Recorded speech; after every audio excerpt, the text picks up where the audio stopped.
When we talk about the connection between inflammatory bowel disease and lifestyle choices, without a doubt, diet has a strong connection to either creating or experiencing some type of flare. But there's more than just that, folks. Stress affects digestion more than any other topic. So if we're stressed out and eating our food at the same time, our food is not going to digest the way it should. Stressing your body out is going to create problems with your digestion, creating issues with your health. But even if you're not eating or considering food, getting stressed out can lead to an inflammatory bowel disease attack. And knowing that means if we are experiencing inflammatory bowel disease, we have to avoid stress. Now, some people say, well, that's impossible. Well, nothing's impossible. A long time ago, somebody said there's no incurable disease, there's only incurable people and the way they think.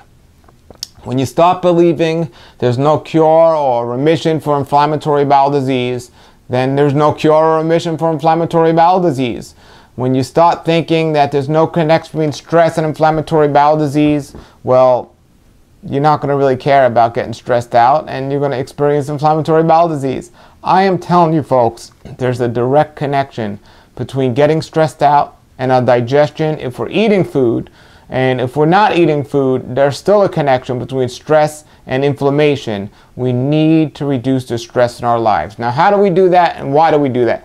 Well, why we do it is because we don't want to experiencing any issues, not just inflammatory bowel disease, and stress is never a good thing.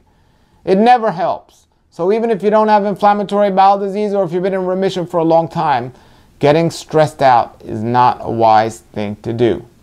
Now, how do we avoid the stress? And that's an individual thing, and that's different for many different people. Some people need to go talk to a professional. Some people need to just pray about it. Some people need to realize it's not worth the aggravation to get stressed. And some people need to just realize that what's the point? So there's many different reasons and avenues of why we get stressed. But regardless of what your certain situation is, we have to avoid that. We must.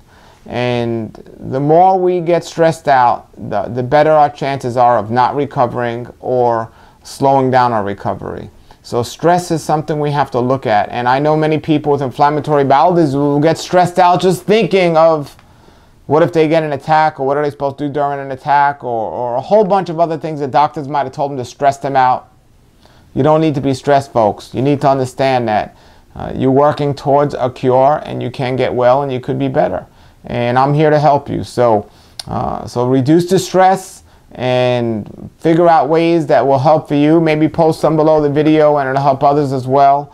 And I know listening to the classical music relaxes people. It reduces stress.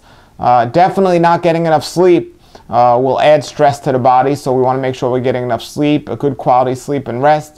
And any way we can help the body by not doing too much but enough is going to help us reduce stress. And do things that you enjoy that are healthy. That'll also help us reduce the stress. If you're living your life doing things every day that you absolutely hate and you don't like doing, it's just going to add stress to the body, and that's something we definitely want to avoid. If you have any comments or questions about this, post it below the video and I'll do my best to answer them.